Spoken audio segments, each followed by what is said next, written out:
Assalamualaikum warahmatullahi wabarakatuh, friends. Apa kabarnya hari ini?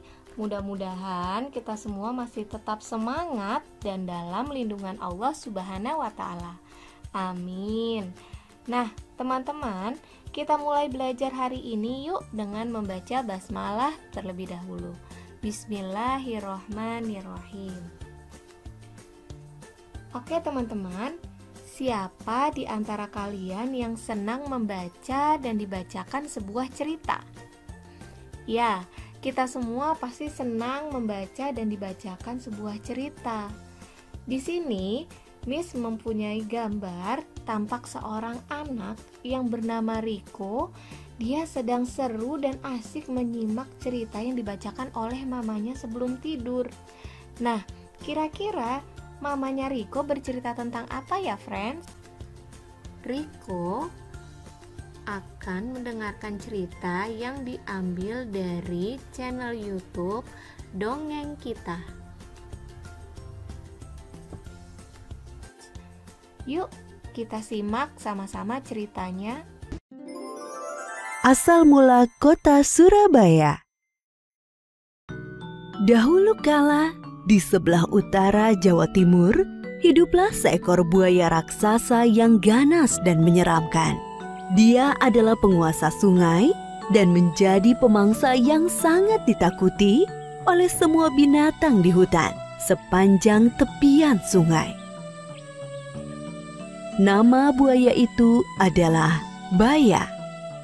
Dia sangat pandai berburu, sehingga membuat takut semua binatang di hutan. Sungai yang didiami Baya itu bermuara pada laut yang luas. Di laut itu tinggallah seekor hiu ganas bernama Sura. Dialah penguasa laut yang ditakuti semua ikan.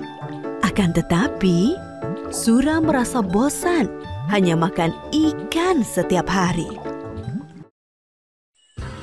Dia penasaran dengan sungai yang bermuara di lautnya. Suatu hari, dia jalan-jalan ke sungai itu. Di tepi sungai, ada seekor anak kijang yang sedang minum air sungai. Sura merasa lapar. Diam-diam, dia berenang ke tepian dan melompat keluar menubruk anak kijang itu. Sura gembira mendapat santapan yang lezat. Setelah makan anak kijang, Sura menjadi ketagihan.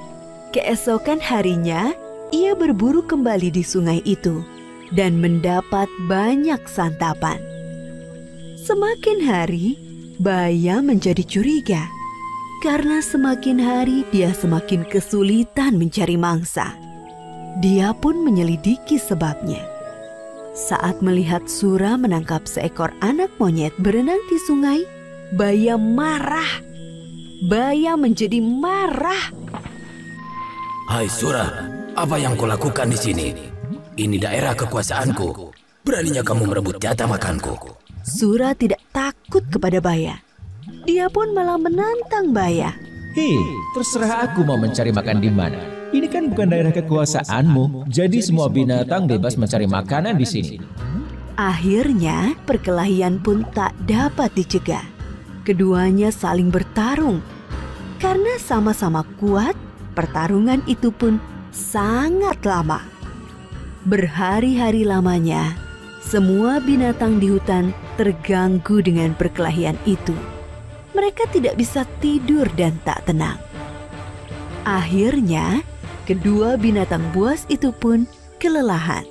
Tak ada yang menang dan tak ada yang kalah. Sebab keduanya sama-sama kuat. Sura, sebaiknya kita sudahi saja perkelahian ini. Aku sudah lelah. Aku juga, Baya. Baiklah, kita sudahi saja pertempuran ini. Sura, mulai sekarang kita batasi saja daerah perburuan kita. Muara itu adalah batasnya. Jangan sampai kamu melanggar batas, karena kamu akan rasakan sendiri akibatnya.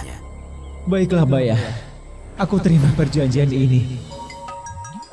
Sura pun akhirnya pergi dari sungai itu dan kembali ke laut. Berbulan-bulan lamanya, hutan menjadi tenang kembali. Tak ada perkelahian antara Sura dan Baya. Namun, Sura merasa gelisah. Dia rindu makan daging kijang seperti dulu. Ikan-ikan yang melimpah di laut tak bisa menyembuhkan rasa laparnya. Dia tak mampu menahannya. Diam-diam, dia berenang di muara. Kalau aku mencari mangsa di muara, pasti Baya tidak akan tahu. Dia kan tinggal di dalam sana. Namun sayangnya, tak ada mangsa yang mendekat ke muara. Sura bosan menunggu. Akhirnya, dia berenang masuk ke dalam hutan. Sura senang kembali ke hutan lagi. Kali ini dia harus berhati-hati supaya tidak kepergok oleh Baya.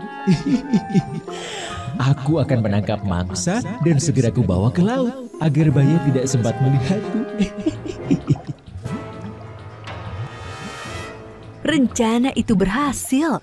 Berbulan-bulan lamanya, Sura berburu di sungai tanpa ketahuan.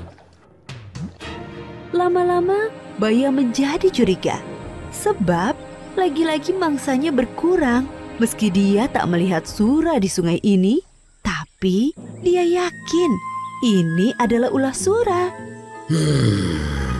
Pasti ini ulah si Sura. Awas kau Sura. Kemudian Baya menyiapkan rencana. Baya sengaja menangkap seekor kijang. Dia melukai kaki kijang itu agar tak bisa lari. Kijang itu diletakkan di pinggir sungai, lalu Baya bersembunyi. Sura yang berenang di sungai melihat kijang yang terluka itu. Hatinya gembira, sebab kijang itu gemuk. Wah, beruntungnya aku hari ini. Aku mendapat makanan gemuk. Nah. Ketika dia hendak membawa kijang itu ke laut, tapi tiba-tiba Baya datang menghadangnya. Hei, kamu ini memang bandel dan tak tahu malu Sura. Serakah sekali kamu. Bayangkan, ikan-ikan di lautmu melimpah, tapi kamu malah berburu di tempatku. Hei Baya, kalau kau mau, kau bisa saja berburu ikan di laut. Aku tidak melarangmu. Mana doyan aku dengan ikan. Apalagi aku tak tahan dengan air laut. Ya sudah kalau kau tidak mau. Yang penting aku sudah menawarkan kepadamu. Sura dengan enteng menjawab lalu bersiap menyeret kijang itu ke laut. Baya semakin marah lalu menyerang Sura. Hei, mau kamu bawa kemana kijang itu? Ya ke laut lah, akan aku makan di sana. Bawa ke sini kijangnya. Tadi aku yang menangkapnya untuk menjebakmu. Enak saja. Salah sendiri kalau tidak makan kijangnya. Kamu lupa dengan perjanjian kita? Sungai ini adalah daerah kekuasaanku. Di mana ada air, di situ ada aku. Perjanjian kita itu konyol sekali. Ya sudah, kalau begitu perjanjian kita batal. Sekarang, siapa yang kuat berhak atas daerah ini. Akhirnya Baya menyerang Sura. Perkelahian tak bisa dicegah. Kali ini lebih seru.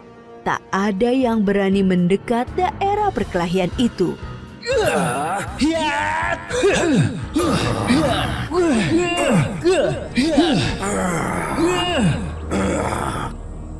Sura selalu berkelit. Baya menjadi jengkel. Saat Sura lengah, Baya berhasil menggigit ekornya. Aduh, ekorku! Sura tak mau kalah. Keduanya sama-sama kesakitan dan terluka parah. Namun, Baya tak putus asa melawan. Dia terus menggigit sampai ekor Sura putus. Sura sangat kesakitan. Dia pun lari meninggalkan Baya menuju laut. Sejak saat itu, Sura tak berani mendekati sungai. Apalagi dia sudah tak punya ekor. Dia tak bisa berenang sesigap dulu. Sakit sekali, aduh. Untuk mengenang perkelahian yang dahsyat itu, maka daerah tempat kedua hewan itu berkelahi disebut Surabaya.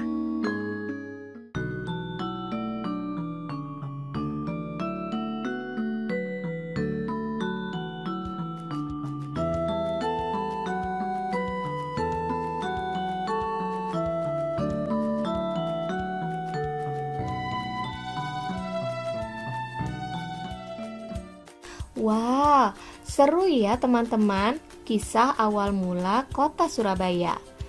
Nah, kira-kira cerita tersebut termasuk ke dalam jenis cerita fiksi apa ya?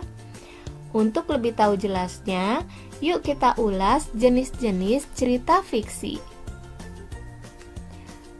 Cerita fiksi adalah cerita yang berasal dari khayalan pengarang, atau cerita tersebut dibuat berdasarkan imajinasi penulis cerita. Hal ini bisa dikatakan bahwa cerita fiksi merupakan cerita khayalan.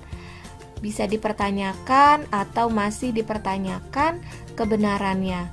Meskipun cerita fiksi ini berasal dari khayalan pengarang, tapi tetap bisa kita ambil hikmah atau pelajaran dari kisah-kisah yang terdapat di dalamnya. Seperti asal mula kota Surabaya tadi, itu termasuk sebagai cerita fiksi.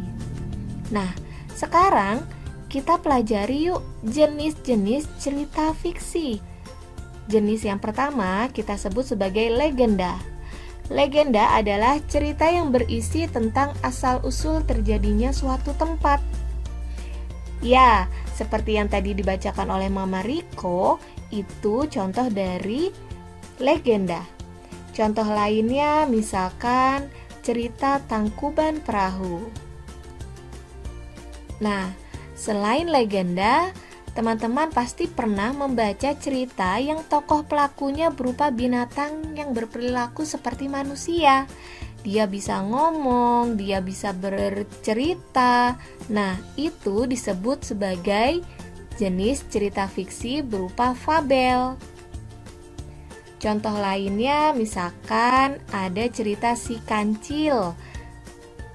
Nah, si kancil itu tentu teman-teman tahu, dia bisa berbicara dengan yang lain. Padahal dalam kenyataannya kancil itu tidak bisa berbicara seperti manusia. Nah, jenis cerita fiksi yang ketiga adalah mite. Mite merupakan cerita yang berasal dari rakyat di suatu daerah. Biasanya menceritakan tentang dewa-dewi, cerita-cerita gaib, cerita tentang peri. Nah, contohnya ada kisah Nyi Roro Kidul. Mungkin teman-teman pernah mendengarnya ya, atau pernah membaca ceritanya. Itu termasuk golongan jenis cerita fiksi mite. Yang selanjutnya jenis cerita fiksi yang kita sebut sage. Sage merupakan cerita yang isinya mengandung unsur sebuah sejarah. Ada juga yang bilang saga, sama saja ya teman-teman. Nah, cerita yang isinya mengandung sebuah sejarah itu terdapat pada kisah Roro Jonggrang. Yang kelima, jenis cerita fiksi epos. Epos adalah cerita tentang kepahlawanan. Isinya tentang hero atau tentang pahlawan. Di sini biasanya kamu pernah membaca atau mungkin ada yang pernah membaca cerita tentang Ramayana dan Mahabharata. Nah, itu adalah jenis cerita fiksi epos karena bercerita tentang kepahlawanan. Yang terakhir adalah cerita yang membangkitkan tawa pembaca atau cerita lucu. Nah, biasanya jenis cerita fiksi ini banyak digemari oleh kita karena terdapat cerita atau kisah yang lucu yang membuat kita tertawa. Nah, ini disebut sebagai jenis cerita fiksi jenaka. Contohnya ada pada kisah Si Kabayan dan lain-lain. Nah, teman-teman, cerita-cerita fiksi yang berdasarkan jenis-jenisnya tersebut itu ada banyak contohnya. Tadi Miss hanya menyebutkan masing-masing satu. Sekarang, coba teman-teman cari tahu Jaka Tarub dan Nawang Wulan termasuk jenis cerita fiksi apa ya? Kemudian Roro Jonggrang, asal mula terjadinya Selat Bali, Si Pitung, kisah Abu Nawas, dan Belalang juga Semut. Kira-kira dari cerita-cerita ini dia termasuk ke dalam jenis cerita fiksi apa ya? Cerita-cerita ini bisa teman-teman baca dan diskusikan dengan teman-teman kelompok kalian melalui Zoom yang sudah Miss sediakan di LMS. Oke, sekian materi kita hari ini, mudah-mudahan bermanfaat dan semakin semangat untuk belajar. Wassalamualaikum warahmatullahi wabarakatuh.